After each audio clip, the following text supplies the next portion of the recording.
They laughed when they threw me out. Mom's voice cut the deepest. If you'd rather waste money on a 900 junk house than help your sister heal, then live like junk. You've shamed us, shamed them. That word clung to me like a curse. I didn't shout back. I didn't beg. I walked out with my box of clothes and the deed in my pocket. The front door slammed behind me, their approval sealed shut with it. That was the night I stopped being their son. The house was worse than they said. Rotting porch, windows boarded like eyelids that refused to open. A smell inside, damp wood, mold, loneliness. I stood in the middle of it, the floor groaning under my boots, and whispered to the walls, "They'll regret laughing."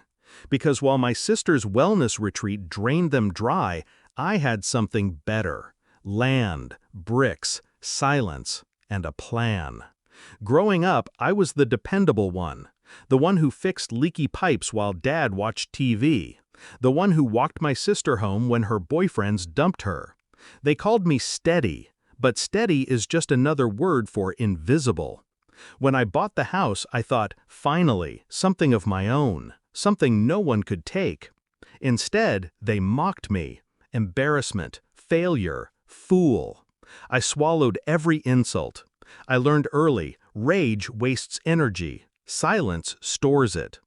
The betrayal wasn't in what they said, it was in what they proved. I had never been family. I was labor, a wallet, a placeholder until something shinier came along. And that realization didn't break me, it sharpened me. I moved into the junk house, my breath fogged in the winter. Rats scratched behind the walls at night. Rain leaked through holes in the roof, soaking the mattress I dragged in. I worked by flashlight, alone. Stripped the walls, gutted the rot, rebuilt the bones. Sweat stung my eyes, nails tore my hands open, but the house began to breathe again. And while I worked, I watched them unravel. The wellness retreat was a scam. My sister came back worse, broke, addicted, twitching from the pills they prescribed. Mom and Dad mortgaged the house to pay the bills. Debt ate through them like termites. But they never called me, never apologized, not once. Until the neighborhood turned. Investors smelled opportunity in the district. Old houses bought cheap flipped for fortunes. Streets once abandoned were now lined with construction trucks and fresh paint. My junk house wasn't junk anymore. It was sitting on land everyone suddenly wanted. And that's when the calls began. "Son, we've been thinking," Dad's voice, cautious, like he was testing ice. "Maybe we were too harsh.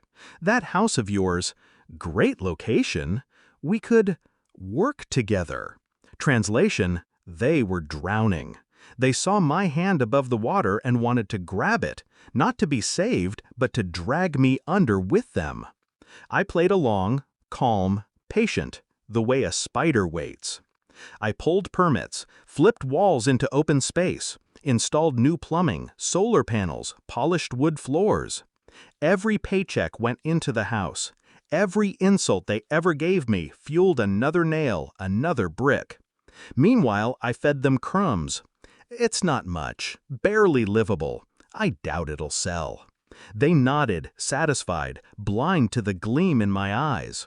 By the time the house was finished, it wasn't a house, it was a statement. Warm lights, steel appliances, sunlight spilling through clean windows onto floors that reflected like mirrors. I hosted the open house myself. Realtors gawked, bidders fought. The final offer, $500,000. $900 had become $500,000. That's when I invited them over. They stepped through the door as if entering a cathedral. Mom's eyes widened at the polished kitchen. Dad's hand slid along the rail of the new staircase. My sister stared at the chandelier, her lips parted. "This," Mom whispered, "this is beautiful. We could—" I cut her off. "We?" Silence. Heavy. Thick. I let it stretch. Then I spoke, each word precise. "When I bought this place, you called me shame. You kicked me out, told me to live like junk. I gestured around.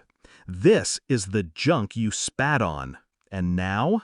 Now you want in. Mom's mouth trembled. Dad tried to form a defense, but no sound came. My sister looked down, ashamed, or maybe just calculating. I leaned closer, lowering my voice. This house doesn't have room for people who abandoned me. It's mine. Every brick, every dollar, every scar on my hands. You get nothing. Their faces, shock, disbelief, a dawning horror that they had mocked the one lifeboat they now needed. I didn't raise my voice. I didn't need to. The walls did it for me, gleaming proof of what I built without them. I walked them to the door, opened it wide. Go back to your debts, to your lies, and I shut it in their faces. That night, I sat alone on the polished floor, the house glowing around me, and I laughed for the first time in years. Not because I'd won,